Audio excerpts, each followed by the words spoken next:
আরে হারান দাদু যে, কি ব্যাপার আজকে এত সকাল সকাল খুব খুশি খুশি লাগছে? আর বলো না পল্টু, গ্রামে না একটা নতুন হোমো এসছে। আমাকে একটু আগে রাস্তায় ডেকে বললো 10 টাকা দাও হ্যান্ডেল মেরে দেবো। সেই যে কি মজা গো পল্টু, আর কি বলবো। সকাল সকাল মনটা পুরো ভালো হয়ে গেল। কি বললা? 10 টাকা দিয়ে হ্যান্ডেল মেরে দিল? তা নয় তো আর কি বলছি গো ফুটো। তোমরা কিন্তু আবার এইসব কথা কাউকে বলো না, ঠিক আছে? এই না না দাদু, আমরা কাউকে বলবো না। লেওরা তুমি কাউকে বলো না। আচ্ছা আচ্ছা, ঠিক আছে ঠিক আছে।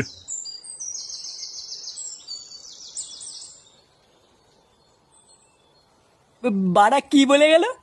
গ্রামে একটা নতুন হোমো এসছে, 10 টাকা দিয়ে হ্যান্ডেল মেরে দিল? পল্টুদা, এটা ফুটো শালার কাজ না তো? আমারও তো বাড়া তাই মনে হচ্ছে রে।